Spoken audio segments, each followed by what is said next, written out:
고린도전서 13장 마지막 절을 성경 봉독자가 읽어주셨습니다. 그런즉 믿음, 소망, 사랑 이 세 가지는 항상 있을 것인데 그 중에 제일은 사랑이라. 짧은 말씀이고 우리 모두가 다 마음에 담아도 좋을 말씀이어서 1부 예배 때 1분 시간 드렸더니 1분도 길다고 30초 만에 다 외우시더라고요. 여러분들도 한번 시도해 보시죠. 잠깐 시간 드릴 테니까. 이 주보에 나와 있는 것은 세번역입니다. 주보에 나와 있는 걸로 말고 성경책에 나와 있는 걸로 암송을 좀 해주십시오.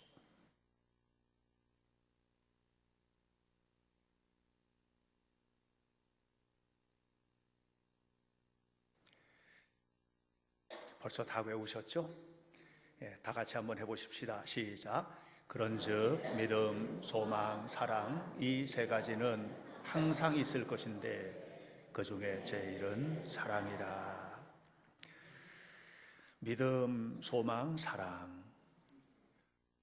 이 믿음, 소망, 사랑은 기독교가 가지고 있는 신앙의 핵심적인 요소들, 이 믿음의 정체성, 이것이 다 담겨 있는 소중한 가치입니다. 그러니까 신앙생활을 우리가 할 때 신앙생활하는 우리의 마음속에서 떠나지 않아야 할 가장 소중한 것을 골라내야 한다면 믿음, 소망, 사랑이라는 말이고요. 그래서 이 믿음, 소망, 사랑을 일컬어서 신앙생활의 3요소라고도 하고 신앙의 3원색, 세 가지 색깔이라고도 합니다. 사실 이 3원색은 색깔 가운데 아주 소중한 색깔인데 이 세 가지 색깔에서 모든 것이 다 나오는 것처럼 이 믿음, 소망, 사랑 이 세 가지의 믿음의 가치는 그 속에서 신앙생활의 모든 것들이 배어 나오는 마치 뿌리와 같은 것이라고 말씀드릴 수 있습니다. 우리는 예수 그리스도를 믿음으로 구원을 받았습니다. 예수님이 아니면 우리는 구원과 상관없는 사람이에요. 그런데 예수님 때문에 구원을 받은 사람입니다. 요한복음 1장 12절에 사도 요한이 복음서를 기록하면서 말하기를 이렇게 얘기했습니다. 영접하는 자, 예수님의 이름을 영접하는 자, 예수 그리스도를 마음에 영접하는 자, 곧 그 이름을 믿는 자들은 하나님의 자녀가 되었다. 이렇게 얘기를 했습니다. 그러니까 우리가 믿음 생활을 시작하는 출발점은 뭐냐면 신앙생활의 출발점은 예수 그리스도를 믿는 것, 여기서부터 출발한 것입니다. 이렇게 믿음으로 구원을 얻은 성도는 이 세상에서 아무 일 없이 사는 게 아니고 믿음으로 구원을 얻었지만 세상을 살아가면서 여러분 슬플 때 있으시죠? 힘들 때 있으시죠? 절망스러울 때 있으시죠? 속상할 때도 있으시죠? 미울 때도 있으시잖아요. 내 마음대로 잘 되지 않아서 너무너무 힘들고 좌절감을 맛보게 되는 순간들을 우리는 맛보게 됩니다. 그런데 믿음으로 구원받은 우리는 하나님께서 주실 은혜를 소망하는 사람들이기 때문에 이 소망이 어려운 속에서도 내가 살아야 할 이유가 되고 힘이 되는 겁니다. 그래서 여러분 우리는 언제나 어떤 환경 속에서든지 하나님을 믿는 믿음 안에서 소망을 닷처럼 내리고 살아야 됩니다. 여러분 배가 항구에 들어오면 닷을 내리지 않습니까? 떠내려가지 말라고. 꼼짝없이 여기 머물러 있어야 된다고. 닷을 내리거든요. 히브리서 6장 19절에 이렇게 말합니다. 우리가 가진 이 소망은 영혼의 닷과 같아서 이렇게 말합니다. 그러니까 여러분 우리가 예수님을 믿는 우리의 이 안에는 영혼의 닷이 있는 거예요. 어떤 환경에서든지 무너지지 않도록 어떤 환경 속에서든지 세워지게끔 하나님께서 우리를 세워주시는 은혜가 있는 것입니다. 그래서 사람들이 묻는 거거든요. 뭐라고 묻냐면은 너네는 어떻게 그렇게 어려운데 아주 힘든데 절망하지 않냐? 너는 어떻게 그렇게 단단하게 서 있냐? 그 이유가 뭐냐? 이렇게 물을 때 베드로 3장 15절에 말합니다. 너희 속에 있는 소망에 관한 이유를 묻는 자들에게 대답할 것이 있게 하라. 다시 말하면 우리 안에는 예수 그리스도의 은혜로 말미암아 이 든든한 소망을 가지고 있기 때문에 누가 물으면 예수님 때문이야, 주님이 나에게 힘을 주셔서, 이렇게 말할 것을 준비하라는 얘기를 하는 겁니다. 여러분, 우리에게 믿음은 신앙생활의 출발점이고 소망은 삶이에요. 삶. 우리의 모든 삶 속에 소망이 딱 뒤덮여 있는 거예요. 이렇게 믿음과 소망으로 살아가는 우리들이 추구하는 최종적인 목표는 뭐냐 하면 예수님 닮는 겁니다. 여러분, 예수님 닮기 원하네. 이 소망, 이 은혜 속에 살아가시기를 축복합니다. 예수님을 닮아가는 겁니다. 하나님을 닮는 겁니다. 그 하나님은 누구죠? 하나님은 요한 1서 4장 16절에 이렇게 말합니다. 하나님은 사랑이십니다. 이렇게 말씀하셨습니다. 그러니까 믿음을 가진 사람이, 소망 속에서 살아가는 사람이 그 삶을 완성하는 자리는 뭐냐면 하나님 닮은 사랑을 실천해내는 자리인 거예요. 여러분, 오늘 성경은 말합니다. 믿음, 소망, 사랑, 이거는 모두가 필요한 것이다. 뭐가 더 소중하고 뭐가 좀 더 뛰어나고 이게 아니다. 이게 아니다. 믿음, 소망, 사랑, 이 세 가지는 항상 우리에게 있어야 하는 것이라고 이야기를 하고 있습니다. 히브리서 10장 22절부터 25절 말씀을 보면, 손 빠르신 분들은 히브리서 10장 22절부터 25절, 24절까지 보면 되는데, 사실은 여기를 보면 여기에 이 세 가지가 어떻게 작용하는지에 대한 이야기를 우리에게 분명하게 말해주고 있습니다. 자, 보십시오. 히브리서 10장 22절입니다. 우리가 마음의 뿌림을 받아 악한 양심으로부터 벗어나고 몸은 맑은 물로 씻음을 받았으니 참 마음과 온전한 믿음으로 하나님께 나아가자. 또 약속하시는 이는 미쁘시니 우리가 믿는 도리의 소망을 움직이지 말며 굳게 잡고 서로 돌아보아 사랑과 선행을 격려하며 모이기를 패하는 어떤 사람들의 습관 같이 하지 말고 오직 권하여 그날이 가까움을 볼수록 더욱 그리하자. 이렇게 얘기를 했어요. 이 히브리서 기자가 10장 22절 이하에서 무슨 얘기를 하느냐 하면 신앙생활에 세 가지 덕목이 있다는 거예요. 하나는 뭐냐 하면, 하나는 22절 끝부분에 참 마음과 온전한 믿음으로 하나님께 나가는 거. 우리는 온전한 믿음으로 하나님 앞에 나가는 겁니다. 뭐가 섞이면 안 됩니다. 예수님을 믿는 온전한 믿음, 이걸로 하나님 앞에 가는 겁니다. 23절에서 이런 사람은 믿는 도리를 소망 안에서 굳게 잡고 산다는 겁니다. 흔들림이 없는 소망을 가지고 살아야 된다는 겁니다. 이게 하나님을 믿는 사람의 모습이라는 거예요. 이런 사람들의 삶에 나타나는 결과는 서로 돌아보고 사랑하며 사는 것이다. 이렇게 24절에서 이야기를 하고 있습니다.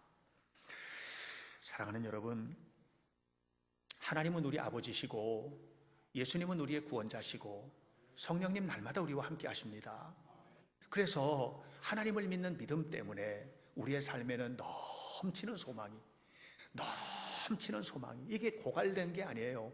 시편 23편에 뭐라고 그랬어요? 내가 사망의 음침한 골짜기를 다닐지라도 해를 두려워하지 않는. 이건 뭐예요? 내 잔이 넘치나이다. 이 넘치는 소망, 넘치는 은혜, 넘치는 기쁨, 이 넘치는 소망, 넘치는 은혜, 넘치는 기쁨은 삶의 조건에서 오는 것이 아니에요. 내 안에 계신 주님 때문에 오는 것이에요. 삶의 조건은 우리를 기쁘게 안 해요. 우리가 만나는 사람들은 우리에게 희망이 넘치게 안 합니다. 우리가 당하고 있는 이 경제적인, 정치적인, 사회적인, 문화적인 조건들은 우리를 너무나도 힘들게 합니다. 이걸 넘어서서 오는 은혜와 기쁨, 이건 뭐냐면 하나님을 믿는 믿음 때문에 오는 것이라는 거예요. 그래서 사도 바울이 로마서 5장 1절부터 5절까지 내용에서 무슨 얘기하느냐 하면, 요약해서 말하면 이런 겁니다. 믿음으로 의롭다 하심을 받은 우리는 우리가 믿음으로 의롭다 하심을 받은 거예요. 믿음으로 의롭다 하심을 받은 우리는 그래도 세상에서 환난을 당하지만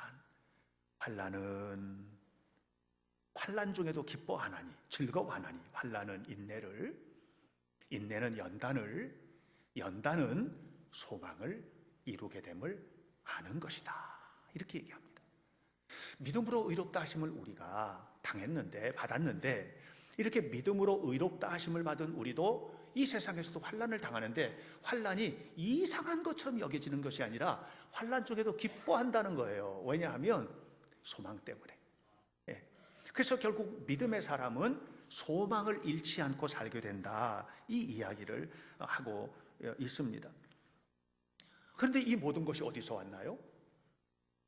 이 믿음이 어디서 왔나요? 이 흔들림이 없는 소망이 어디서 왔나요? 이건 한 가지예요. 우리를 사랑하시는 하나님의 사랑 때문에 온 거예요. 하나님이 나를 사랑하시는 그 사랑 때문에. 그래서 믿음이 깊어질수록요, 믿음이 깊어질수록 도전적인 사람이 되는 게 아니라 다른 거 다 잊어도 한 가지 잊어버리지 않아.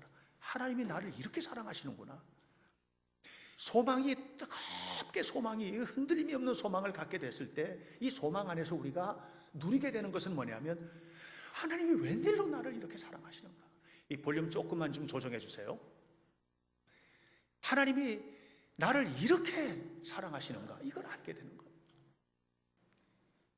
성 어거스틴이 이걸 안 거예요. 어거스틴이 너무나 뜨거운 믿음으로 하나님 앞에 살았고 정말 큰 소망 속에 살았는데, 그가 어느 순간에 이런 말을 합니다. 참 너무나도 이상하다.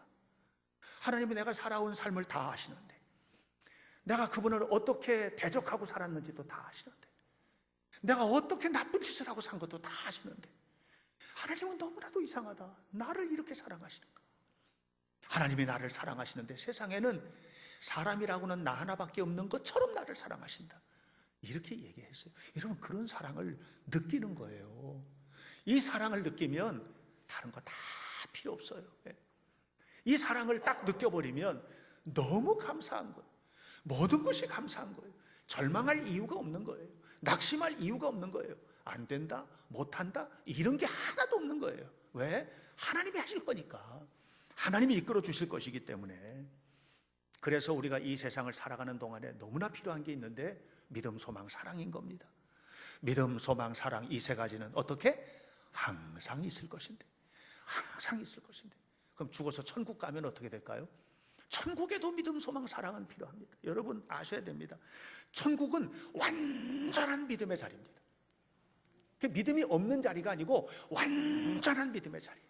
예, 완전한 믿음이에요. 흔들림이 없는 믿음의 사람들이 모여있는 곳이 천국이에요. 천국은 어떤 곳입니까?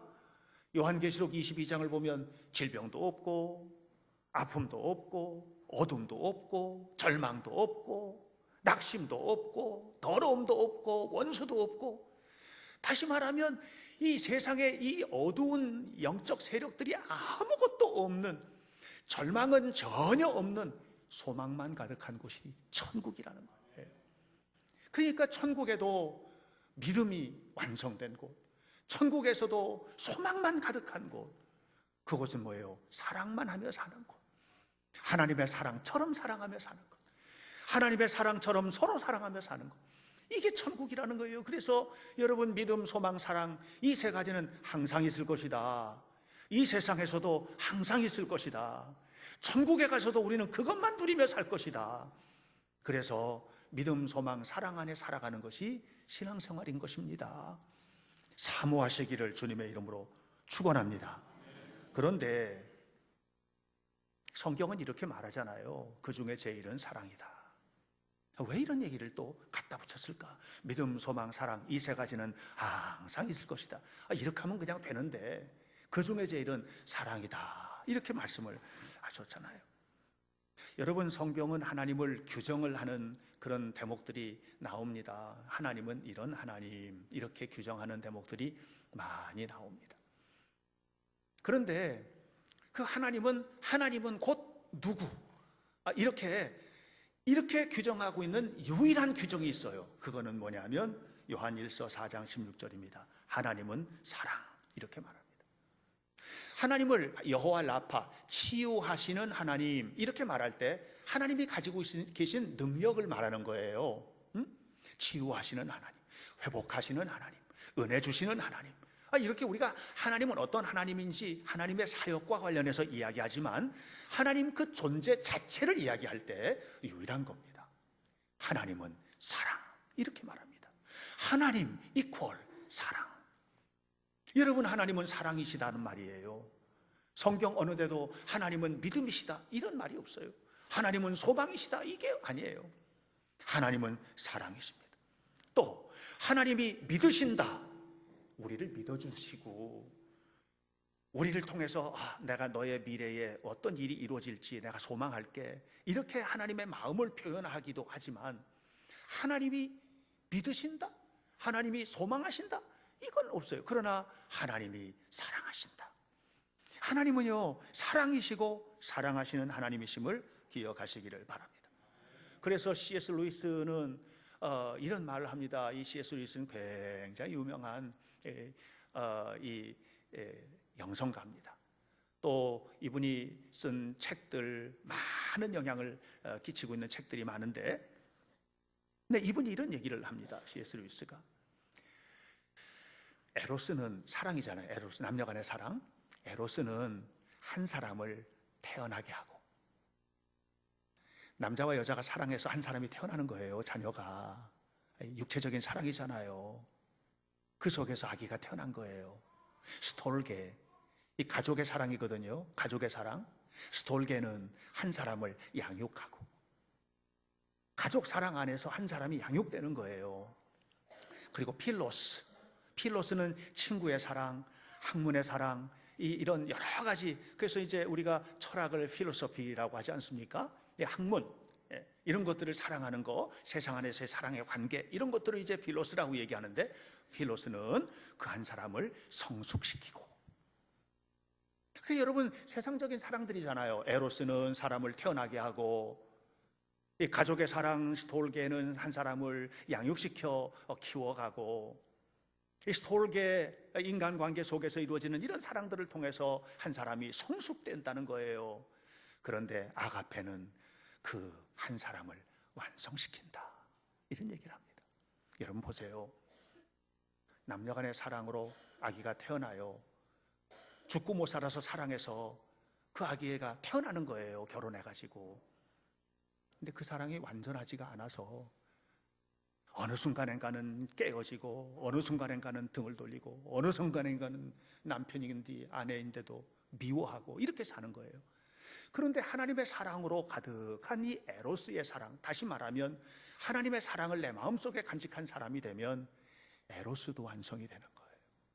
남녀간의 사랑이 유치한 사랑, 더러운 사랑이 아니에요. 그 사랑 속에 하나님의 사랑이 투영이 되고 그 사랑이 완성이 되는 거예요. 여러분, 가족 간에 사랑하는 것도 가족이 왼수야, 새끼가 아니라 왼수야, 이런 말 하는 사람들이 있잖아요. 예? 내 새끼인데, 내가 낳았는데 왜 왼수예요? 그게 왜 왼수입니까? 그런데 이 사랑도 하나님의 사랑으로 충만한 부모가 자식을 사랑하고 형제가 형제를 사랑하는 이 사랑으로 완성이 되는 겁니다. 여러분, 세상에서 살아가는 모든 사랑의 관계도 마찬가지입니다. 이 완성되는 자리는 하나님의 사랑으로 이 마음속에 채워지게 될 때 완성이 되는 것을 우리가 알아야만 합니다. 그래서 사도 바울은 빌립보 교회 교인들에게 편지하며 말하기를, 너의 사랑이 풍성하여지기를 원한다 그랬어요. 풍성하여지기를 원한다. 뭐 때문에? 하나님을 아는 지식과 총명으로. 하나님을 아는 지식과 총명으로. 이게 빌립보 1장 9절의 말씀. 우리의 사랑이 풍성해지는 자리는 어디냐? 하나님을 아는 지식과 총명이 풍성해질 때 우리의 사랑의 관계도 풍성해지고 가정도 풍성해지고, 정말 예수 잘 믿는 부모와 자녀, 그 안에 얼마나 풍요로운 사랑이 있어요. 예수님 잘 믿는 부부 얼마나 사랑스러워요. 그렇게 우리가 하나님의 은혜 속에서 살아가는 거, 이것이 너무나 필요하다는 얘기입니다. 서정인 목사님이라고 계시는데, 이분이 이제 쓴 책이 고맙다라는 책이 있습니다. 고맙다. 그 책 안에 보면 백혈병 걸린 아이에게 이제 자기 골수를 이식해 준 이야기를 합니다. 요즘은 백혈병 그 골수 이식을 어떻게 합니까? 많이 의학적으로 발달해서 굉장히 많이 편리해졌습니다만은, 과거에는 이 이식을 하려면 그 전부 다 유전자 테스트를 전부 다 해야 되고, 그리고 난 다음에 일주일간을 함께 입원을 해야 됐답니다. 그리고 전신 마취를 하고 골반에 구멍을 뚫고, 그리고 거기에서 이 그 주사기로 골수를 빼내서 이식을 하는 이런 아주 복잡한 과정들을 거쳤기 때문에 이식을 받는 사람도 힘들지만 이식을 해주는 사람도 너무너무 힘들어서 이게 이제 보통 일이 아니었다고 하는 거예요. 그런데도 이 위험한 그 중간에 이제 뭐 여러 가지 위험한 순간들도 있는데, 이 위험한 과정들 다 감내하고 이 서 목사님이 골수 이식을 해준 겁니다. 잘 됐습니다. 그래서 너무나 환영이 되고 모두 다 기뻐하고 이렇게 했는데, 5개월쯤 지났는데 골수 이식 받은 아이에게 문제가 생겼어요. 그래서 다시 이식을 해야만 되는 상황이 된 겁니다. 그런데 이렇게 된 경우에는 먼저 이식받은 사람의 골수로만 할 수 있다는 거예요. 다른 거는 안 된다는 겁니다. 그러니까 이제 이 서 목사님이 자기 걸 또 줘야 되는데, 생각을 해보니까 이거 아찔한 거예요. 지난번에도 중간에 위험한 순간도 막 넘기고 너무 힘들고 고통스럽고 이렇게 했었는데 이걸 또 해야 되니까. 그런데다가 생존 확률이 1%밖에 안 된다는 거예요. 1%밖에 안 되는 생존 확률에 그 고통스러운 것을 다시 걸고 이 골수 이식을 하는 게 자기에게는 부담스러웠습니다. 그래서 안 하고 싶은 거예요, 골수 이식을. 만나는 사람들에게 말을 합니다. 이런저런 상황인데 어떻게 해야 될지 모르겠다고. 그러면 사람들은 이야기해 줍니다. 목사님, 충분하셨습니다. 그만큼만 하셔도 하나님 앞에 가서 칭찬받으실 일을 하신 것인데 되셨습니다. 앞으로 하실 일도 많으신데. 그냥 만나는 사람마다 이걸 이제 확인하면서 이 서 목사님은 그래도 좀 불편한데, 그래도 이제 사람들이 계속 만나는 사람마다 모두 다 그렇게 위로를 해주니까 힘을 얻고 안 하기로 했습니다. 그리고서는 이제 남미 에콰도르로 선교 여행을 떠났는데, 거기 가서도 거기서 선교하고 있는 장로님이랑 만나가지고 이야기를 나누는 도중에 그 장로님에게 그 이야기를 한 거예요. 장로님 어떻게 생각하세요? 이렇게 물었어요. 그랬더니 장로님이 이렇게 대답을 했습니다. 목사님, 하시죠. 처음이에요, 처음. 모든 사람이 그만하면 되셨다고 얘기를 했는데 처음으로 이 얘기를 한 거예요. 하시죠. 그런데 가슴이 덜컥 내려앉는 게, 이게 해야 될 것 같은 거예요. 근데 이 장로님이 하시는 얘기가 자기 큰아들 어렸을 때 얘기를 한 겁니다. 우리 큰아들이 백혈병으로 죽었다고. 그러면서 그 얘기를 쭉 하면서 그 부모의 마음이 어떻겠느냐고. 그 부모의 마음이 1%밖에 생존 확률이 없다고 하는데 1% 살리고 죽이는 거는 하나님이 하실 일이고, 목사님은 목사님께서 하나님 앞에 부름받은 그 일을 하셨으면 좋겠다고. 그리고 그 부모들이 아무도 예수님을 안 믿는 집안인데 그 집안에 하나님의 사랑이 뭔지를 보여주셨으면 좋겠다고. 그 얘기를 하는데 이 장로님의, 이 목사님의 마음에 그냥 그게 덜컥 왔어요. 그날 밤에 호텔에 가서 기도를 하는데, 그때 하나님께서 이렇게 말씀을 하신 겁니다. 그 아이가 네 친딸이라면 어떡할래? 네 친딸인데 1% 생존 확률밖에 없다고 하면 1% 생존 확률밖에 없으니까 못해, 그러겠니? 네 친딸인데 내가 너무 고통스러워서 못해, 그러겠니? 그렇게 얘기를 한 거예요. 그래가지고 이제 마음이 이제 그냥 막 설레는데, 그때 주님께서 한마디를 더 하시는 거예요. 그 아이는 내 거다, 이렇게. 그래가지고 그 밤새도록 울며 기도를 하고, 그리고 편지를 쓴 겁니다. 그때는 뭐 카톡으로 전화하고 이런 것도 없는 시대니까 편지를 쓴 겁니다. 하겠다고. 그리고 그동안에 있었던 일들을 쭉 하면서 그 부모님에게 너무 미안했다고, 내가 힘들어서 안 하고 싶었다고, 그런데 하나님께서 하라고 하신다고, 그래서 하겠노라고, 이렇게 이야기를 다 하고 편지를 딱 보내고 난 그 밤에, 하나님, 제가 이제 이렇게 했습니다. 그때 하나님께서 그에게 이렇게 말씀하셨답니다. 고맙다, 이렇게. 그 책 제목이 고맙다. 그 여자아이는 지금까지 건강하게 잘 지내고 있다고 합니다. 온 가족은 다 예수님을 믿는다고 합니다. 그 아버지는 또 누군가에게 자기의 골수를 이식해 줬다고 합니다. 저는 이 이야기를 읽으면서 오늘 설교와 관련해서 이런 생각이 들었습니다. 서정인 목사님이 얼마나 믿음이 좋은 분입니까? 믿음 좋은 분이죠. 소망도 흔들림이 없이 소망도 분명한 사람 아닙니까? 근데 그 믿음과 소망이 증명된 자리가 어디입니까? 사랑입니다. 그 믿음과 소망이 증명된 자리가 사랑입니다. 이 서정인 목사님이 믿음과 소망이 뜨거워서 하나님 앞에 갔는데, 하나님 앞에 갔을 때 이게 너 그때 내 딸을 다시 한번 좀 골수 이식해 주지 왜 안 했냐 이렇게 물으시면 할 말이 없는 거예요. 여러분, 사랑이 무엇입니까? 믿음과 소망이 진짜라는 걸 증명하는 거예요. 내가 가지고 있는 믿음이 진짜입니까? 내가 가지고 있는 소망이 진짜입니까? 우리가 정말 하나님 믿습니까? 우리가 하나님 정말로 신뢰하고 하나님 앞에 살고 있습니까? 그러면 여러분, 우리의 삶을 통해서 하나님 살아계신 것이 증명되는 이 사랑의 삶을 살아야만 하는 것이라는 거예요. 그래서 야고보서 2장 14절에서 이렇게 얘기합니다. 내 형제들아, 만일 사람이 나는 믿음이 있습니다, 나 정말로 믿습니다, 나는 정말로 믿어요, 이렇게 말을 하면서도 사랑으로 행하지 않으면 그게 무슨 유익이 있겠느냐? 그러면서 충격적인 말을 합니다. 그 믿음이 그를 구원하겠느냐? 다시 말하면 이 사랑의 행동이 믿음을 증명하고 소망을 증명하는 일이 되고, 이것이 구원과도 연관이 되어 있다고 하는 것을 암시하는 이야기를 야고보가 하고 있는 것입니다.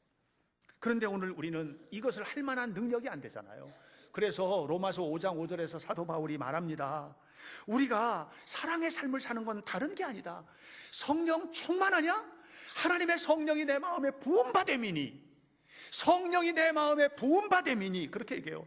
우리에게 주신 성령의 부음받은 이 마음으로 하나님의 사랑을 실천하게 된다고 이렇게 얘기를 합니다. 그러니까 성령이 부어진 사람, 성령이 충만하게 부어진 사람은 성령께서 하시는 겁니다. 서 목사님도 자기는 하기 쉽지 않았어요. 하나님이 깨닫게 하시니까 한 거예요. 여러분, 사랑이 실천되는 자리는 뭐냐? 성령이 부어진 사람의 성령의 역사 속에서 이루어지는 성령의 일임을 믿으시기를 바랍니다. 여러분, 인류애라는 말이 있지 않습니까? 인류를 사랑한다. 이건 다 사랑할 수 있습니다. 여러분, 누구나 다 나는 인류를 사랑해, 지구를 사랑해, 지구촌을 사랑해, 지구에 있는 모든 사람을 사랑해. 우리 사랑할 수 있어요. 어렵지 않아요. 사랑한다고 말하면 되는 거예요. 저 아프리카에서 죽어가고 있는 아이들 사랑하는 거 어렵지 않습니다. 간증을 하고, 아프리카 선교사가 와서 간증을 하고 하면 눈물을 흘리면서 응답하고, 헌금합시다 하면 그냥 호주머니를 열고 지갑을 열어서 헌금하고, 우리 이거는요 어렵지가 않아요. 이건 다 할 수 있는 일이에요. 이건 어렵지가 않아요. 내 곁에 있는 사람을 사랑하는 것은 어려워요. 내 곁에 나를 힘들게 하는 사람을 사랑하는 것은요 진짜 불가능해요. 내 곁에서 내 마음에 들지 않는 사람을 사랑하는 것은요, 이건 고통스러워요. 그런데 원수까지 사랑하라고요? 이거는 가능한 이야기가 아니에요. 여러분, 우리는 알아야 됩니다.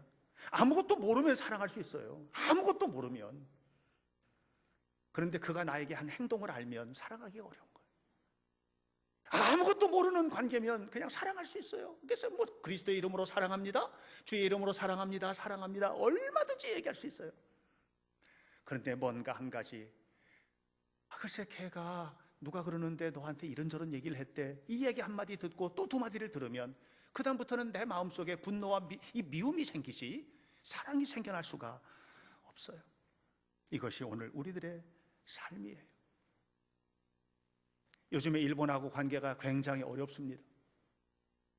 만약에 아베 총리가 아베가 어느 날 8.15 경축사나 아니면 지난번에 히로시마 원자 폭탄 이렇게 투하한 기념일을 지켰잖아요. 그거 할 때 그곳에 나와가지고 깜짝 놀랄 발언을 했다고 생각해 봅시다. 원자폭탄 투하됐을 때 이곳에서 죽어간 모든 사람들에게 사죄합니다. 일본 사람뿐만 아니라 저 조선 사람들과 모든 사람들에게 너무나 우리가 잘못했습니다. 위안부 잘못했습니다. 그동안에 일본이 한국 민족에게 입었던 상처 너무 미안합니다. 이렇게 하면 박수 칠 것 아닙니까? 아베에게 박수 치고 하겠죠. 그런데 지금 아베가 하는 행동을 보면서 박수 치는 사람은 뭐 거의 없을 거라고 생각합니다. 정신이 올바로 됐다면 어떻게 박수를 칩니까? 그래서 온 나라가 불매 운동을 하고 여행 가지 말자 이런 운동을 하고 있는 형편이 되는 겁니다. 그러나 그런 속에서도 우리 그리스도인들은 저는 하나님의 사랑의 눈으로 좀 다른 것을 봤으면 좋겠다는 생각을 합니다. 그냥 무조건 믿고 무조건 아니고 이게 아니라 그 속에서 하나님이 지금 우리에게 뭘 원하시는지 보고, 그래도 하나님 저 아베 하나님의 형상대로 지어진 인간이 왜곡되었으니 저거 잡아달라고 기도도 하고, 우리가 그렇게 해야 되지 않겠는가? 이 나라 안에도 온갖 마음이 갈라지고, 왜 갈라집니까? 갈라지는 건요, 너무 서로를 잘 알아서 갈라지는 거예요. 모르면 이렇게 갈라질 일이 하나도 없습니다. 전라도는 무엇이고 경상도는 무엇입니까? 보수는 무엇이고 진보는 무엇입니까? 여러분, 교회 안에서 정치 얘기하지 마시기 바랍니다. 우리 안에는요, 그리스도의 사랑이 부어져야만 합니다. 내 안에 그리스도의 사랑으로 충만해지게 되기를 축복합니다. 그래서 이 사랑으로 우리 사랑하고 서로 사랑하고 같은 민족 사랑하고 서로 함께, 가정 안에서도 부부가 서로 아가페 사랑으로 하나가 되어서 사랑할 때 이게 완성이 되는 것이지, 어떻게 부부가 전혀 피 한 방울 섞여지지 않은 사람 만나서 하나가 될 수 있단 말입니까? 그래서 믿음과 소망이 너무 중요하고, 강한 믿음, 뜨거운 믿음, 큰 믿음, 흔들림이 없는 소망, 그 중에 제일은 사랑이라, 이렇게 얘기하고 있는 것입니다. 오늘 우리 모두가 다 그리스도의 사랑으로 하나 되어서 우리 현대교회가 하나님 나라를 이루게 되기를 바라고, 가는 곳마다 하나님의 사랑으로 사랑하며 살아가는 은혜로운 성도들이 다 되시기를 예수님 이름으로 간절히 축복합니다. 기도하겠습니다. 자비하신 아버지 하나님, 생명의 주님의 이름을 찬양합니다. 하나님께서 기뻐하시는 삶을 살며 아버지 앞에 살아가기를 소망합니다. 우리 모두는 다 하나님을 믿는 믿음의 사람으로서 이 땅을 살아가는 건강한 믿음의 사람 되게 도와주옵소서. 하나님, 우리 현대교회에 속한 모든 성도들 한 사람 한 사람 아버지 하나님이여 눈동자처럼 보호하시고 터럭 하나도 어긋남이 없도록 주님께서 붙잡아 주시고 이끌어 주셔서 하나님의 사랑받는 자녀답게 이 땅에 세워주시고 복이 되게 하시기를 원합니다. 내 사랑하시는 주님, 이 무더운 여름 속에도 하나님께서 노인부터 어린아이에 이르기까지 보호하여 주시고 보살펴 주시고 이 민족과 이 역사를 붙잡아 주셔서 올해 광복절 47주년을 맞이하는데 하나님, 진정한 광복과 해방은 어둠의 영역에서 악한 마귀의 권세에서 해방되는 것임을 믿고 우리 안에 모든 어두운 것들을 몰아내는 은혜로운 결단과 사랑의 사람으로 세워지는 귀한 한 주간이 되도록 이번 한 주간도 붙잡아 주옵소서. 예수님의 이름으로 기도하옵나이다. 아멘.